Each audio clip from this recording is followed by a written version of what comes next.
Hello guys, welcome to History for Exams. In this video, we'll be discussing certain chronological understand regarding ancient India. Ancient India is one of the most important subject while you are preparing for any kind of competitive examination. Especially when you consider this NET examination or UPSC civil service examination, whatever other examinations are there. In ancient India, there are certain very important topics that are frequently asked by these examination agencies. So in this video, we can discuss about certain very important chronological understanding about this subject.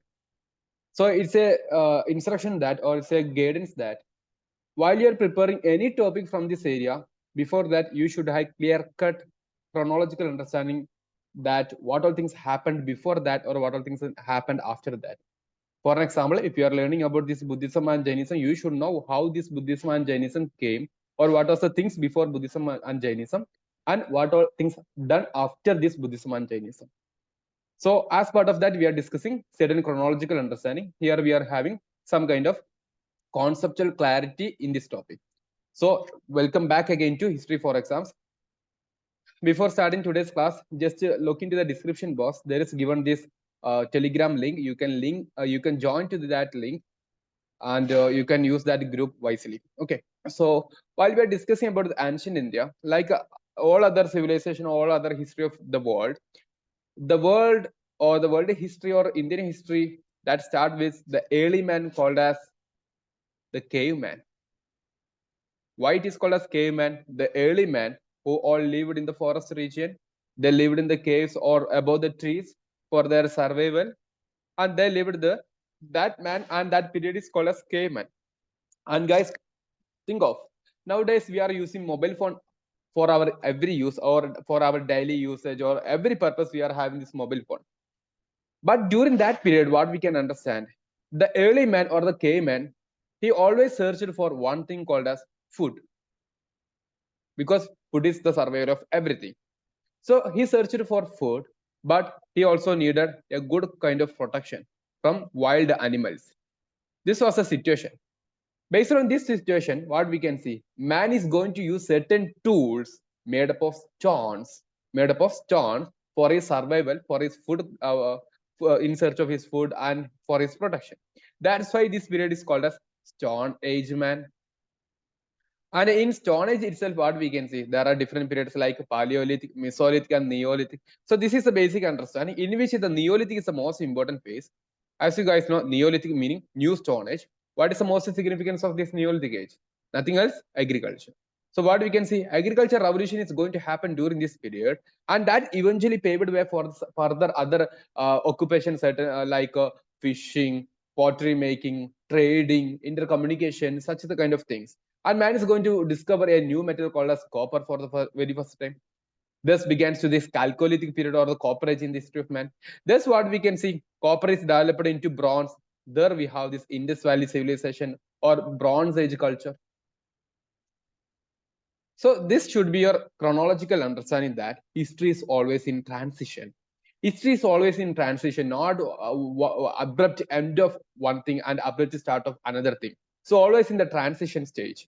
So in that sense, you have to understand that the Stone Age man, from the Stone Age man, there developed certain new technologies that finally evolved into Bronze Age culture. There we can see the first urbanization in the subcontinent of the country, and it is in the northwestern part of the country. So that is called as Indus Valley civilization. Roughly what we can see, around 3200 BC till 1750 CE, this civilization flourished.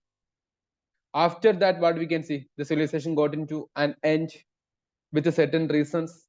Okay, the reasons has to be discussed in detail. So what we can see after this Bronze Age civilization or first urbanization in the subcontinent, there evolved another a rural or village civilization, village culture. But the most important feature of this village culture is that there we can see the first Vedas are going to produce, and they are called as the Vedic culture. And this Vedic culture can be divided into two parts based on the regional classification. One was in the northwestern region. There they produced Rigveda. That's why what we can see, this northwestern part of India where produced this Rigveda is called as early Vedic age. Later, around 1000 BC, they are going to migrate into the Gangetic Valley from this Indus Valley region. So that's why that period is called as later Vedic period, where we can see other Vedas are going to be produced. So these are two very important classifications. One is, if you draw the map of India like this, in this region, you can say Rigvedic or early Vedic period. Later, this region, what we can see, later Vedic or other Vedas period. Okay, this is the basic understanding. And in later Vedic period, one system becoming more complex, that is called as caste system. When this caste system became more complex and complex, there evolved another or other ideologies contradicting this orthodox philosophy of the Brahmins. They are called as heterodox religious sect, such as Buddhism and Jainism. So thus we are going to start about Buddhism and Jainism. Buddhism and Jainism. So while we are discussing about Buddhism and Jainism, you have to deeply consider their basic things, their different sects of Buddhism, their literature, their cultural contributions. All you have to consider while you are learning about these topics. Okay. And during the same period itself, or around 600 BC, what we can see, this Buddhism and Jainism, 6th century BC, says as 6th century BC, they're going to evolve Buddhism and Jainism. And during that same period itself, what we can see, certain political developments happening in the country. And they are called as, again, there we can see urbanization in the country, that is called as second urbanization period after the high usage of iron. So after an iron revolution, what we can see, there is going to have another flourishing urbanizing culture in the continent, in the subcontinent, that is called as second urbanization period, and in which we can see 16 major cities 16 major cities, and they are called as 16 Mahajanapadas. 16 Mahajanapadas. And by these 16 Mahajanapadas, what we can see, one Mahajanapada called as Magadha, that is going to evolve and expand, and finally conquering other Mahajanapadas, finally establishing one of the most important and the first empire in the history of subcontinent. They are called as the Mauryan Empire by 3rd century BC. So by 3rd century BC, what we can see, Mauryan Empire, the first empire, is going to evolve. And the first and foremost important ruler was Chandragupta Maurya. Then comes Bindusara. Then comes Ashoka. And as you can see in this picture, he is called as Chanakya.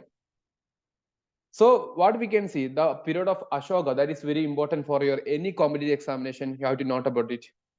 Then what we can say, after 185 BC or around 185 BC, this Mauryan Empire is going to decline. That period is called as post-Mauryan period.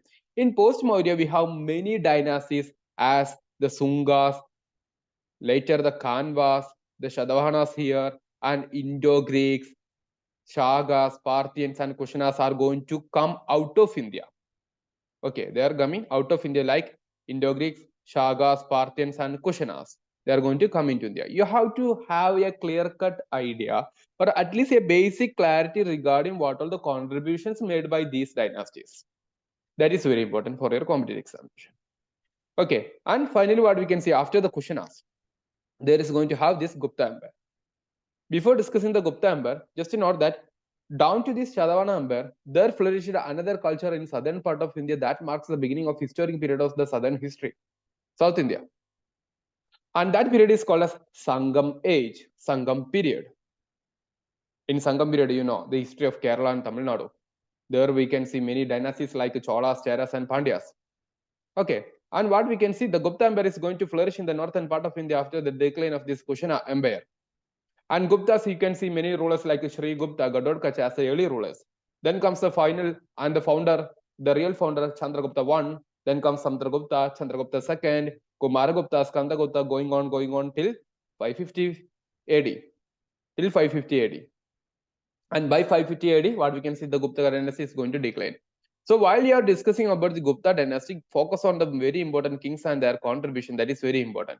And after the Gupta dynasty declined, in northern India, there created many political dynasties and political vacuums, in which the king of this Pushyabhuti dynasty, named as Harshavardhana, is going to become the ruler.